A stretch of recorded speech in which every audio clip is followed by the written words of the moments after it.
je donne la parole au professeur Bellec, chef du laboratoire de virologie à l'hôpital Georges Pompidou. Merci Madame la Présidente. D'abord, je suis très content de me joindre à vous cet après-midi, même si c'est en milieu de session. Et je vais aborder la problématique peut-être par le petit bout de la lorgnette, mais pour élargir après le débat sans doute.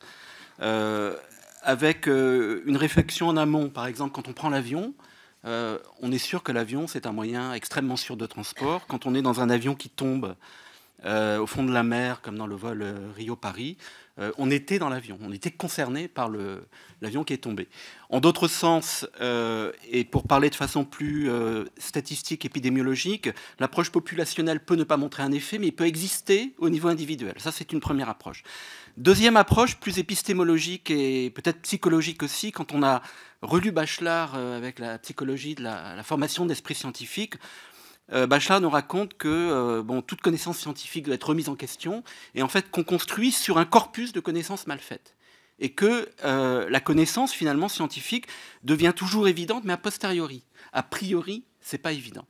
Et donc là, on est dans un domaine pour lequel je ne suis pas compétent, parce que je ne suis que virologue médical, donc je m'intéresse au virus et au diagnostic des virus.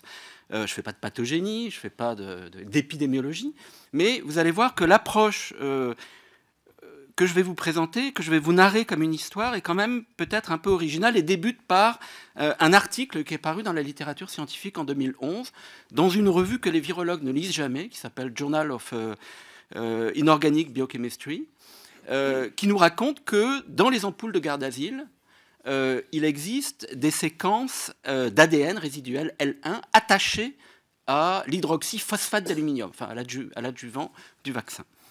Donc un journal qui est peu connu ou très peu connu, un auteur qui est totalement inconnu du monde de la virologie, le docteur Lee qui est dans cette salle, qui est très sympathique et qui signe seul, ce qui est assez rare dans les revues scientifiques. Et une approche méthodologique qui, moi, en tant que virologue, me laisse perplexe. C'est-à-dire que Lee a utilisé ce que l'on appelle la PCR nichée. La PCR nichée, c'est un moyen qui est extrêmement puissant pour déceler des traces d'ADN, par exemple, mais qui est extrêmement sujet à la contamination. Donc, je lis ça, ça m'interpelle, et puis il y a la problématique du vaccin en général. Je vous dis tout de suite, je suis pour le vaccin, mais la problématique du vaccin, et il faut encore faut-il que ce vaccin soit sans effet secondaire notable. Et puis je me suis dit, on va essayer de voir si c'est vrai, puisqu'il n'y a qu'un auteur dans un journal peu connu qui nous montre qu'il y a, et puis quelle signification, on ne sait pas. Bon, mais enfin, reproduisons les expériences. Et on a reproduit, effectivement, donc, avec ce vaccin, qui est d'ailleurs un très joli vaccin au plan conceptuel, c'est-à-dire c'est un vaccin d'une pseudo-particule virale. Hein, c'est les protéines L1, les glycoprotéines L1 prennent la conformation native de la particule virale, on parle de pseudo-particule virale, et donc présentent l'antigène vaccinal immunodominant, donc c'est l'antigène L1, de façon conformationnelle, d'où l'induction d'une immunité, notamment immorale, qui est extrêmement puissante. Et c'est un vaccin protecteur, incontestablement. Donc nous recherchons avec nos moyens un petit peu difficiles, en France, dans un certain nombre de lots, par des moyens à la fois qui sont ceux de Lee et des moyens différents. Nous recherchons ces particules, ces fragments d'ADN viral, et nous les retrouvons. Alors nous les retrouvons non pas avec de la PCR nichée, mais avec de la simple PCR. On recherche d'autres gènes de papillomavirus. Nous n'en trouvons pas.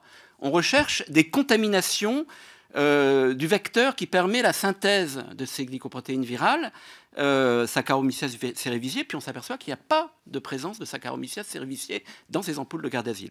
Et on fait, pour parler très simplement, une quantification de cet ADN viral résiduel, qui ne devrait pas y être. Hein. Je vous rappelle que c'est un vaccin recombinant sous unité protéique. Ce n'est pas du tout un vaccin mixte ou un vaccin ADN. C'est vraiment une contamination résiduelle, liée probablement au procédé de fabrication.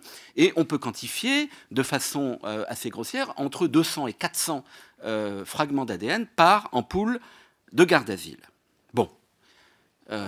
Donc on reproduit de façon totalement indépendante, avec des moyens non contestables de virologie médicale simple. La présence, donc, dans l'ampoule de Gardasil, d'un des éléments ADN qui a servi au procédé de fabrication. Quelle est la signification? Je ne sais pas. Lee nous a montré que, dans ses travaux, ce fragment L1 était associé à l'hydroxyphosphate d'aluminium. On peut imaginer qu'à ce moment-là, dans le muscle, il se produit quelque chose, ou pas. Alors, pour terminer cette histoire, qui vous allez le voir, relance le débat plus qu'il ne résout évidemment les questions, on a pris le deuxième vaccin anti-papillomavirus, le Cervarix, qui a 2 valences, lui, mais qui est aussi un vaccin de pseudo-particules virales avec non pas exactement un adjuvant aluminique, mais c'est de l'hydroxyde d'aluminium, pas de l'hydroxyphosphate d'aluminium. Et on a fait les mêmes manips. Il n'y a pas de séquence L1 résiduelle, en tout cas détectable. Je ne dis pas que ça n'existe pas, mais dans les ampoules de garde d'asile, c'est systématique, chaque ampoule en comporte. Dans les ampoules de Cervarix que nous avons étudiées, il n'y en a pas. Donc je ne sais pas, je ne conclus rien. Mais visiblement, on trouve du L1 là où on ne devrait pas en trouver. D'ailleurs, on le trouve sur le site de l'AFD, c'est écrit. Il y a dans le garde d'asile des traces qui ne sont pas pathogènes de séquences L1 de garde d'asile. Néanmoins, on peut se poser la question. Dans la notice sur le vaccin, on n'en parle pas. Dans le procédé de fabrication, dans le brevet, on n'en parle pas. C'est pas normal qu'il y ait des séquences résiduelles de l'ADN vecteur qui a servi à fabriquer le vaccin dans les ampoules. Je ne sais pas pourquoi il y en a, mais c'est sans doute parce que le procédé de fabrication est extrêmement complexe.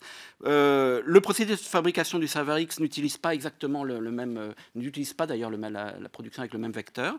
Et donc, la signification, évidemment, je ne la connais pas. Ça ne remet pas en question l'intérêt de la vaccination. Mais je vais terminer sur ce qu'on a dit, enfin, un peu dans le fil de ce que disait Brigitte Autran et les autres auteurs. Il faut absolument continuer les recherches sur ce sujet. C'est un vrai sujet.